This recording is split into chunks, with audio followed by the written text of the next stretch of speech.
You know what's really nasty? Taking other people's work, pass it as yours, and then turn a profit on it. Let me open a window into my world, because I want to show you something.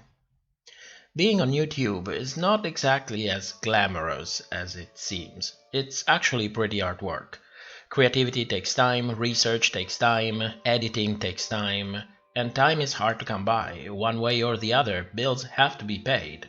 And unless you get thousands of views a day or land a sponsorship, you are basically working on borrowed time, hoping that maybe it will eventually pay off. And sometimes it does. Then there is the issue of the algorithm, that mysterious beast that can make or break your channel, independently of the quality of your videos, your creativity, your dedication.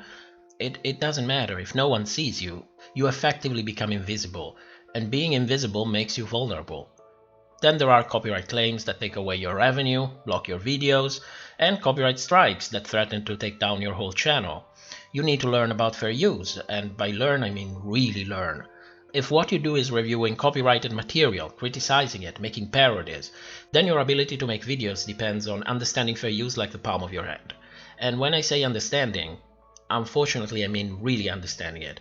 Don't rely on the Wikipedia page. Find the law, read it, understand that, and pray that you won't ever need the help of a lawyer well versed in international copyright law. Those don't come cheap. Ask me how I know. Of course you can watch lawyers on YouTube and try to understand fair use from them. Of course you can do that. But the moment you have to start a legal process that can lead you to court, then you might really want to spend those coins and have a lawyer take care of your case in person. Or you can give up your channel. That's a possibility too. And you're basically swapping a harder choice for a hard one. You maybe thought that chit-chatting about a drag show was, just innocent fun. Maybe even the drag is not that important, That things like these could never get that serious. But they did, and they do, and they will continue to be. Maybe if you compromise on quality or be less critical, or avoid certain topics, things would be different. But you can't really ask a fish to swim on land, can you? Being on YouTube is hard, way harder than it should be.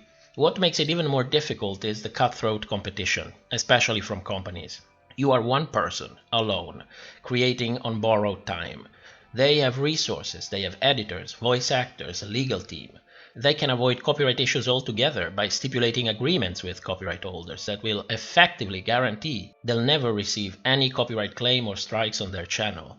They don't create, they repurpose. And they can publish more than you do, faster than you do, share their videos on platform more effectively than you will ever be able to do. And thanks to the YouTube algorithm, they end up in a feed-forward cycle that rewards them with even more clicks and suggestions, more money to expand their teams, more videos, more clicks, more money. The game is rigged against you. The game is rigged against you. But you still have a fighting chance. People are getting tired of content farms, and by voting with their clicks, they actually manage to create an entire different market where you can thrive. They like independent creators, despite our flaws and our limitations. They don't care about getting a video every day. They don't care if your audio is a little bit shoddy or if you don't talk like those professional voices. They just want to hear people, real opinions, even if they are messy. And at this point, I have one question for you. If you're a company, how do you exploit that market as well? Enter Butterface.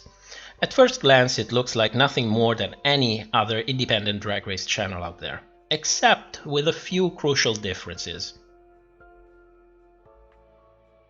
Butterface uses drag race clips, massively. Independent creators almost never use drag race clips in their reviews and commentary, except for the occasional handful of seconds, and only as a last resort. There's a reason why we all use images, or appear on camera, or do a little bit of both. We all learned the hard way that copyright holders will happily ignore fair use on YouTube. Using clips will almost always end up with your video getting geo-blocked and demonetized, cutting down your ability to earn something from your work, not to mention exposing your channel to copyright strikes. And if your video goes down, there's only one way to get it back up. Defend your right of fair use. Get your wallet, call a lawyer, send a legal challenge to the copyright holders. Maybe your video goes back up. Maybe you end up in court for 5 to 10 years. The moral is, almost no independent creators makes massive use of Drag Race clips. Yet, the Butterface channel uses almost exclusively video clips and doesn't seem to be affected by any kind of copyright problem.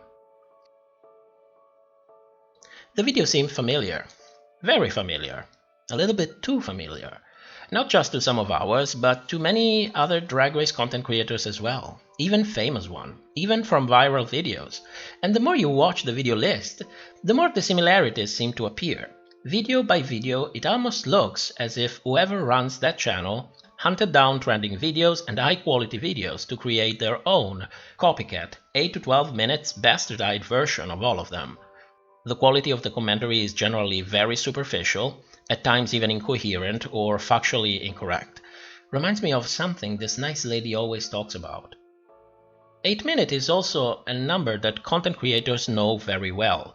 That's the threshold length to be eligible for mid-roll ads, which are the most profitable kind of ads. In our case, this channel went as far as using parts of our videos instead of hunting down the original material itself. Like it happened with this channel not so long ago, which is not only immoral, it's also very much illegal. Fair use might seem confusing, but in a way it's also a very simple and clever piece of law.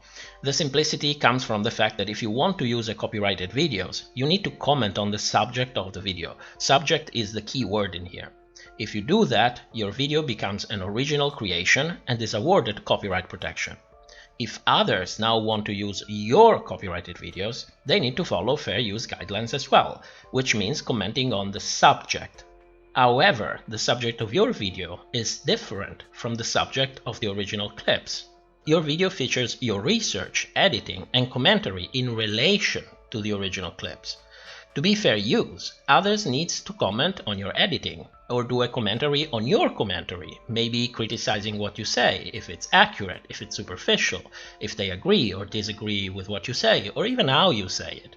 This format was popularized by response videos, for example. And this is where the cleverness of fair use actually comes into play. Subject is defined in this manner to prevent abuse and guarantee protection to those who invest time, creativity, and work to create original content based on fair use guidelines. Let's go back to the Butterface channel. What video are they using? Mine. What is she commenting on? The original clips. That's not how fair use works. They took our work, instead of doing their own research to find the original clips, and created a video that looks and feels like a bastardized version of our own. And you might think, if you really want to make a video, why not do your own version? Why not find your own materials, make it better, make it your own? I mean, there is nothing wrong with taking inspiration from other videos, but that would take time and effort, and they seem to be in a hurry. Which brings us to point number 3. Algorithm and quantity. Publish more, get more suggestions. More suggestions means more clicks. More clicks means more money. But there is a limit to how much a human being can work in a day. All those videos contain video edits, the most time-consuming kind of edits. Even if we ignore the copyright problems, editing clips takes a massive amount of time compared to using simple images or even your own image on cam, Because you need to get all of these original materials to begin with. You need to find the timestamp of what you want to cut, and then you need to edit it in a video. It's incredibly time consuming. Check the page of any independent content creator and see for yourself. Even those who work full-time on their channel cannot publish every day, not even every other day, despite the fact that they already save a ton of time just by using still images or recording themselves on camera. As an example, this is my upcoming review of Drag Race Canada. It's going to be about 25 minutes. My original research, my own script and opinions, all the clips edited from the original episodes using timestamps that I wrote down while watching the season. It's about 300-400 cuts, maybe more, maybe less, I don't know, I didn't count. But it took me about 90 hours in the course of the past 6 weeks to put it all together, and it's not even finished. You can ask any other content creator, and they will tell you all the same thing. Unless you literally steal other people's work, their ideas, their research, and especially their video edits, there is no way a single person could publish this much.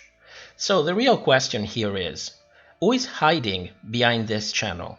Is it a content farm? A new, improved version designed to look and feel like an independent content creator. Or maybe it's a small group of extremely unscrupulous people willing to do anything in the name of the mighty dollar. Or maybe is it a Wonderface, a woman that can effectively bend time and space and crunch 50 hours of work a day, every day, for 6 months at a time. You'll have to make your own mind about that. The only thing that I can tell you is that I'm personally losing this battle. I am tired. I'm tired of lawyers, legal battles, copyright, videos getting flagged, people getting unsubscribed, videos not getting suggested, not even to our subscribers. And I'm tired of people and companies using our channel as a free-for-all. And while all of this happens, we still get accused of stealing from others, despite the fact that is our own trademark. This platform can bring you to the point of feeling invisible and useless. It's not fun to create videos anymore. YouTube wants me to work on this channel as if it is a full-time job, with triple the stress and 5% of the earning, while getting no kind of protection whatsoever in return. So you know what? Just fuck it. I'll make the compromises that I have to make. Keep up with my community, keep having fun while talking about the things I want to talk about, and if the algorithm doesn't like it, then fuck that as well. I've been reasonable for long enough, so I'll work at the pace I want to work, and if people come to shop on this channel, their ass will be exposed, point blank. So number 1 is down. Number 2, I'm waiting for your next move. Either you start being creative on your own or do your shopping somewhere else. Honestly, I don't care. I have nothing to lose and everything to gain by exposing your ass, and now you've been lying to your viewers so that you could